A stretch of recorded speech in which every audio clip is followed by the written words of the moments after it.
So, imagine your patient suddenly starts vomiting, but their jaw is wired shut.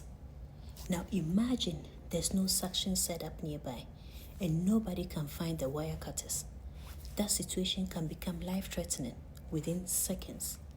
In today's video, we are talking about wired shut surgeries, also called the maxillomandibular fixation, and the emergency equipment every nurse must have at the bedside to protect the airway and save a life. Hey everyone, welcome back to my channel. If you're a nursing student, an ER nurse, a surgical nurse, or anyone caring for maxillofacial patients, this is something you absolutely need to know.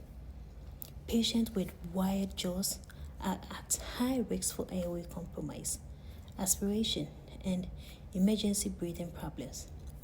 That is why bedside preparation is not optional, it is critical. Now, what is a wired jaw? A wired jaw is usually done after facial traumas, mandibular fractures, jaw surgery, or reconstructive surgeries. Now, during this procedure, the upper and lower jaws are immobilized and wires are used to do the immobilization. And that way, it stabilizes the bones and allow healing. Now, because the mouth cannot open normally, these patients face unique risk. 1. Vomiting and aspiration. 2. Difficulty clearing secretions. 3. Airway obstructions. 4. Anxiety and panic. 5. Difficulty communicating and nutritional challenges. And as a nurse, airway management becomes our top priority. Now, what are the emergency equipment needed at the bedside? Number one is your wire jaw cutter or your jaw wire cutter, the most important item. This must remain at the bedside at all times. In cases if a patient develops severe respiratory distress, aspiration, or uncontrollable vomiting, the wires must or may need to be cut immediately to open the airway. So never, and I repeat, never place the wire cutter in a drawer or supply room. Because guess what? Seconds matter during airway emergency. 2. Suction setup. Next is the suction equipment with the Yanker suction tubing. Patients with wired jaws cannot effectively spit or clear secretions. If they vomit, suction becomes life-saving. So always ensure your suction is connected, tubing is working, your Yanker is accessible, and suction canister is functional.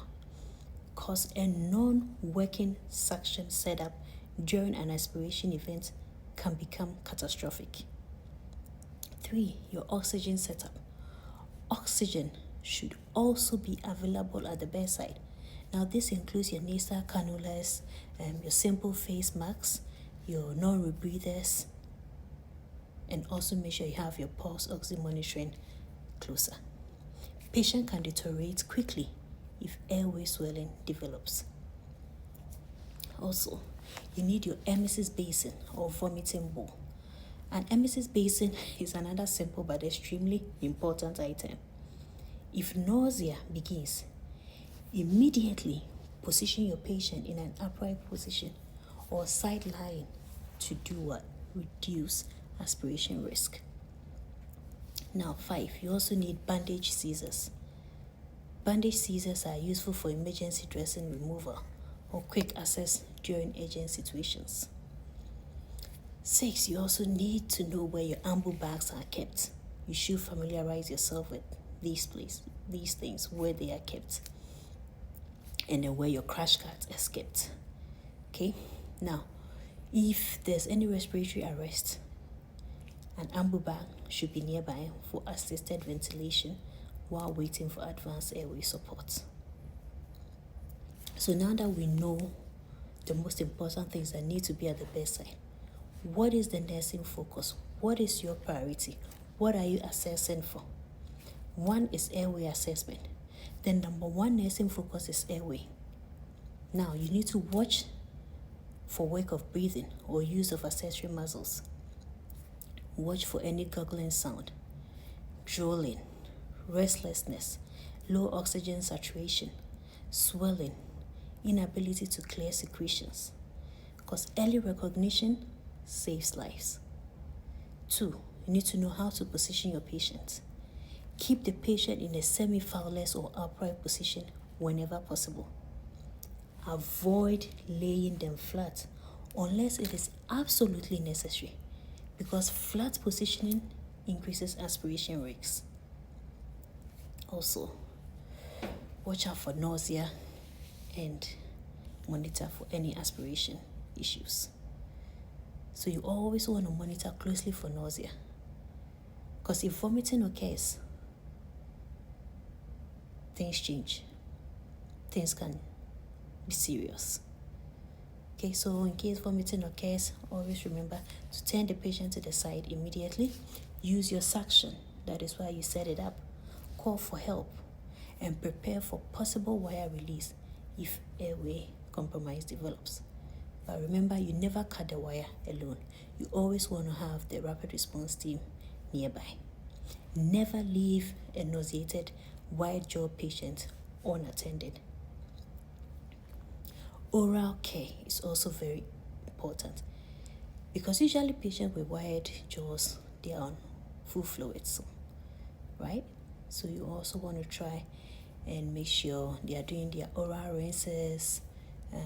If they order for chlorhexidine rinse, make sure you remind them to do it, because good oral care reduces infection risks and improves comfort.